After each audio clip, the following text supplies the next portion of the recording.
skip. Pecco Bagnaia looking to complete the dream double for Ducati after his sprint showdown success over 11 laps yesterday afternoon. All-time lap MotoGP top speed here today, 366.1 kilometres. Brad Binder blitzed through the speed guns yesterday. Near on perfect conditions, a little bit of a breeze around, but high 20s is the ambient temperature at Mugello. The hillsides filled, the smoke bombs, the flares going off, the flags waving as we get set for this 23-lap Grand Prix of Italy. Coming into this sixth round, there is the lights out, and we are racing here at the Italian Grand Prix. So really good launch from KTM star Jack Miller. What an electric start it was by the Australian. He just powers on by Pecco Bagnaia on the Interstandard for the first time. More open for Martin to attack him going into fast Arrabbiata. Marc Marquez almost tagged the back there, didn't he, of Luca Marini. That was so close to disaster going down to Scarperia. Big head shake there on the brakes for Marc Marquez. They've all dropped behind Binder as we see Marini going side by side with Jack Miller. Miller's now lost 2 places to 2 Ducatis, but he's fighting back. Yeah, I think Miller was just a little bit wide there, wasn't he, coming through turn number 4. Marini just got alongside him, but Miller had the inside line, then started in P6 and he's held station. There was a then at the same time between Martin and this freight truck. So far back there to the Brazilian Ducati man. He wasn't able to pull it up on the brakes going into San Donato. Miller did not like that one bit. Well, Marc Marquez was up the inside of about 3 riders there. There was inevitable contact there because they were all going for the same piece of racetrack, but once I've no idea how Marco Bezzecchi and Marc Marquez got away with that one. There we go again. Alex Marquez running in wide, then cutting back to the line where Jack Miller, who's 1.7 seconds behind Bagnaia, he's then got 2 seconds. Back to this manic melee unfolding between the likes of Miller, the Marquez brothers, Binder's in there, Zarco and Bezzecchi. Yeah, Alex Marquez has just passed Brad Binder a couple of corners. Points in this Italian Grand Prix. There are your 2 leaders sweeping through then. Zarco just hugging that inside line. He's very, very good at turning that Ducati, isn't he? He's turning on a sixpence there on the inside of Brad Binder's KTM fine in this year's MotoGP World Championship. There he is then. Marco Bezzecchi powering that Mini VR46 Ducati through the breathtaking Arrabbiata 1 and 2 section. Bagnaia has just had a good first half of this lap number 5. Brad Binder has now gone through on Jack Miller. They're battling though for 7th and 8th. Marini's being a really good reference here for the Marquez boys, because Luca Marini's upped his pace. He got down to a 1:46.898 on that lap number 5 and able to go with him on tyre because he's just lost. Oh, Marquez down! He's gone down! Full lean angle, he's not saving that one, and it's another DNF then for 30-year-old Spaniard Marc Marquez. He's looking at that stricken Honda, he can't believe it. What on earth happened? Trying to line up some slipstream behind Luca Marini's Ducati. He went in, turn back and get a good run and use the toe down the straight, but the problem is you have to turn back a little harder, and the front didn't cope with that. Down he went.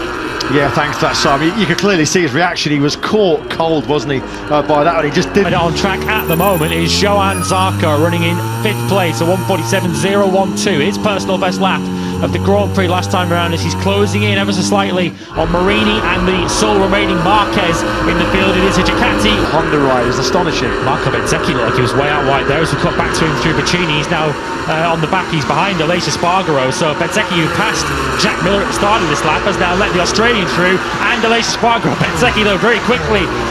He's going to be riding on pure adrenaline right now, isn't he, Marini, to hang on to that home podium. Well, the incentive of a podium finish at his home Grand Prix will certainly keep that adrenaline pumping for Luca Marini. We're coming up to the start of lap 10 of 23. As and at the end of 2023, riding, you feel, for his Premier Class future.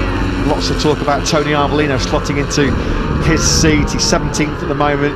We just saw Raul Fernandez directly ahead of him. Simon, before the bikes roar, as Simon just mentioned, those guys on the medium rear tyre should have the better endurance, the better durability for the final stages. One man to keep a close eye on, because whether it's been rain or shine in 2023 late on, the man with for 11th and 12th. Fabio Quartararo will be sick of the sight of that number 23 Ducati. He stared at the back of it for almost the entire sprint yesterday, and Quartararo having a very similar story on Sunday. Something else to consider as well is that Brad Binder, who is the man on the charge here, versus GP22 on the inside, goes Alex Marquez. Is he going to hold that inside line? No, he's not. There's not a lot of room there for Marini to fight back on through, but he took it. Now then, Marini versus Marquez. This could get pretty feisty. Marini has the advantage. Oh, great speed, great consistency, but he just can't find a way to get that gap to Bagnaia back under half a second, can he? It's 4/10 at the moment coming through the third sector. That's certainly what we're seeing on the left-hand side of your screen. Bagnaia through the Piondetto in Europe, but still only 14th for him. Gian Antonio currently holds the final point. But this is our focus at the moment, the battle for third place. If anything happens between Bagnaia and Martin, with that gap closing, we will keep you up to date. But at the moment, Marquez holds. The top 5 bikes have rolled off the production line in nearby Bologna. There's a lot on the line here, particularly for Alex Marquez. There'll be big brownie points here in the Gresini Ducati squad if he can take a podium in their home race. Luca Marini is desperate. As Alex Marquez down that main straight. John Zarco was the quickest rider of that trio. In fact, he was the quickest rider on circuit last time around. Zarco 1:47.267 ahead of him. That was a big lap for Bagnaia, that 1:47.1, his quickest lap for quite some time, as Alex Marquez crashes out ahead of us, out of a podium position. Well, that's a gift, isn't it, for Marini and for a real tough one to take. What that means then now, the battle as it stands for the final place on the podium is now between Marini and Zarco, with Binder. So obviously that's promoted everyone else further back up one position in the order. So now Binder and Miller for the KTMs, 5th and 6th ahead of Aleix Spargaro. But Marco Bezzecchi is having a really tough afternoon. He's just on a 1:48.2. It clearly has been the standout rider so far in 2023, and he's just trying to prove that point in emphatic fashion here in front of his home crowd. Starting to rediscover that consistency, and it's giving him a very strong position in the championship, although we shouldn't forget, of course, Jorge Martin is still firmly in that title picture as well, and at the moment he's certainly going to limit the damage. That would be the situation at the moment. Martin would close within 3 points and was a narrow second to Pecco Bagnaia, but at the moment, Lewis, he's on what, lap 17, 13.2 seconds. He's nearly a second off the pace here. This is a humbling and chastening experience, not just for Quattro but for Yamaha. Nearly made contact as well. We're now looking forward from Marini towards Zarco, who did appear to be the quicker of the two.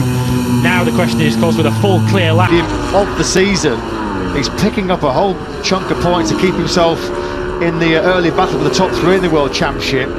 And hard to displace him, really. I mean, he's going to come in and do a better job than Zarco as it stands, but you do have to say, though, he is on and he wants it to keep into next year too. He had to work hard for it, broken the resolve of Jorge Martin, who you just think now is going to bunker down, isn't he, and settle for that second place. Very important.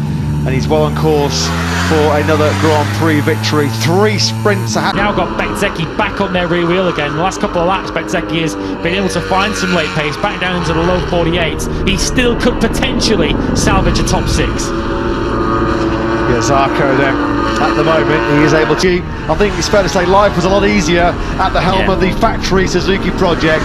There's lots of work to do behind the scenes at HRC, with Joan Mir and Alex Rins already ruled out of this Italian Grand Prix with injury. Marc Marquez crashing. And what has he said repeatedly? Of course, all kinds of rumours about what Marc Marquez's future holds. He's under contract to Honda for 2024, but he says, having worked so hard and putting himself through mental and physical. He was the best part of half a second quicker than the leader last time around, so Zarco finishing strongly.